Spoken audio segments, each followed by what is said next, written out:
Good morning, students. Let's start today's class. And today's topic is forfeiture of shares. It is also called cancellation of shares. So why there is a need to cancel the share? Certain time company makes demand for any installment, and if shareholder makes delay in the payment of installment, in that case company is having option, they can cancel their shares. So what accounting procedure is required to be followed at the time of cancellation of shares? Those journal entries we are going to discuss. First, case 1, when shares were originally issued at par but forfeited later on. What does it means? कि company ने starting पे shares suppose 10 rupees वाला share 10 में ही बेचा था, but बाद में जाके किसी एक आध इंस्टॉलमेंट शेयर होल्डर ने नहीं दी एंड उसके शेयर कैंसिल कर दिए गए. अब वहाँ पे उस सिचुएशन में what entries are required to be passed. तो first entry which we have to pass for cancellation of shares, what will be that entry? Whenever shares are to be cancelled, which account is required to debit? Share capital account debit. और share capital account को किस amount से debit करना है? Number of shares to be forfeited multiplied by called up money per share.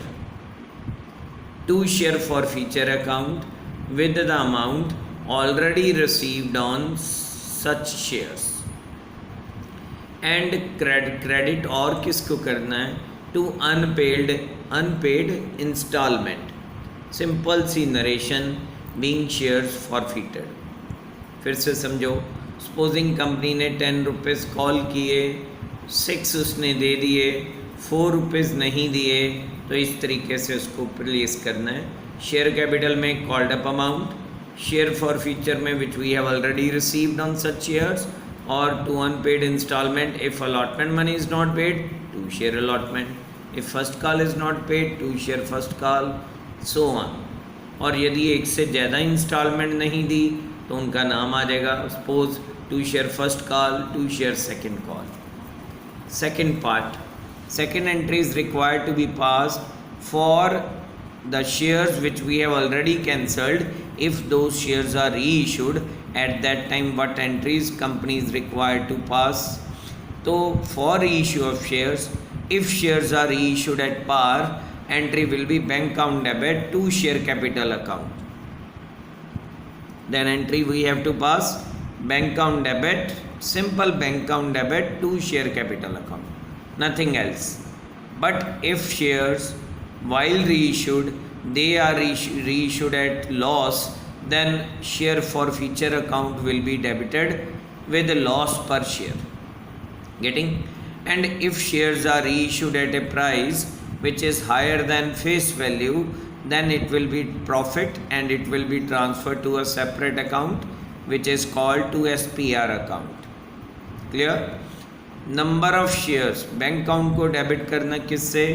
Number of shares multiplied by reissue of shares. Next, last में आती है बेटा एक third entry for transferring the profit on reissue of forfeited shares. तो जब shares जो forfeit किए उनको री इशू किया जाता है तो उसका जो प्रॉफिट है it is transferred to this third entry, and that entry will be share forfeiture account debit to capital reserve. Being profit on reissue of forfeited shares transferred to capital reserve account. Clear बेटा? तो इस तरीके से journal entries pass करनी है. तो let us discuss any particular question with the help of which you will be able to understand how the questions are required to be passed. तो ऐसा करते हैं, एक आध क्वेश्चन मैं करवाता हूँ बेटा आपको. डन?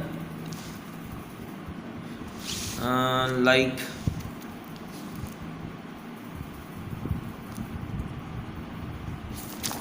वेट, कोई एक क्वेश्चन उठाते हैं और वो मैं सॉल्व करवाता हूँ आपको. Then you will be able to understand how such questions they can be solved. Yes beta, rule we have already discussed. So question number which we are going to discuss, that is question number 45. आपकी book का question number है 45. Z limited issued, ऐसा question देखते हैं जिसमें share forfeit भी किए गए हैं और री इशू भी. सिर्फ फॉरफीचर और री इशू वाली एंट्री डाल दी. तो question number is 48, page number है 9.118. तो let's see what entry is required to pass. On 1st May 2021, Money Plus Limited forfeited 200 share of 20 each, rupees 15 per share called up. तो number 1 entry for cancellation of share, which account is required to be debit share capital. तो यहाँ पे आ जाएगा share capital account debit. बेटा जब भी आपने question करना है प्रॉपरली जर्नल का फॉर्मेट बना के करना है. तो यहाँ पे we are going to forfeit 200 shares. Called up money है 15, तो multiplied by 15, on which 10 per share has been paid by A. तो with the money which he has paid it will be credited to share forfeiture account.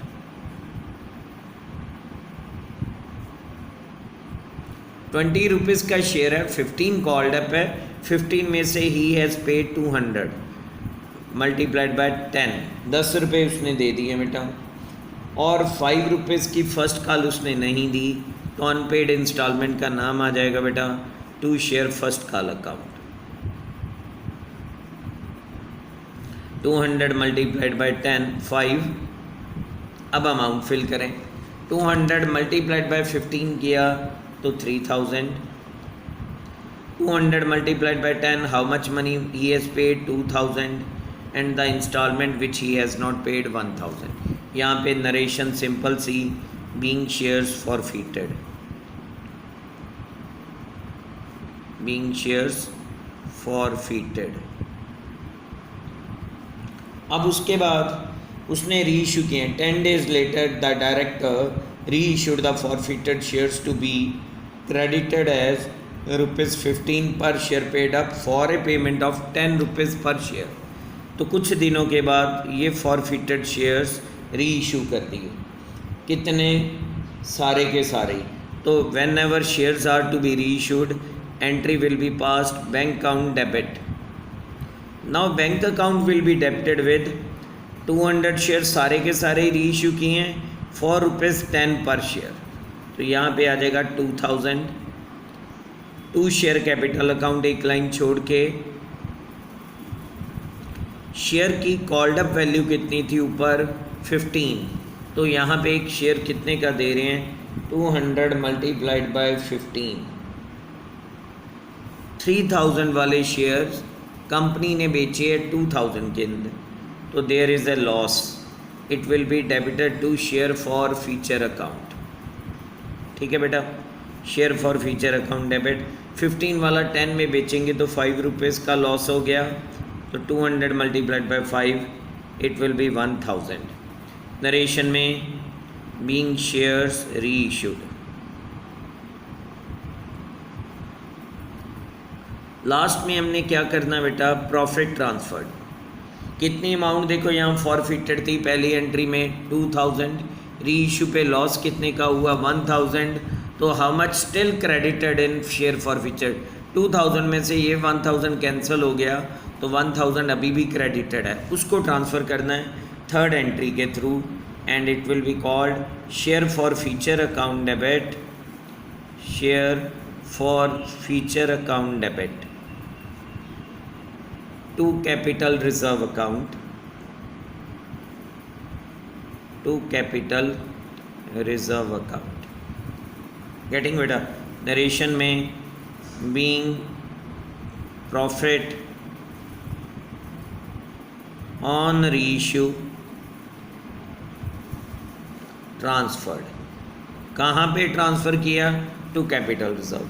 How much profit is there 1000. तो that's all. Similar इसके जैसे question है and you will be able to solve very easily. Done. ये question था 48. Name of the company is money plus limited. तो यहाँ पे हम हेडिंग दे देते हैं journal book of money plus limited.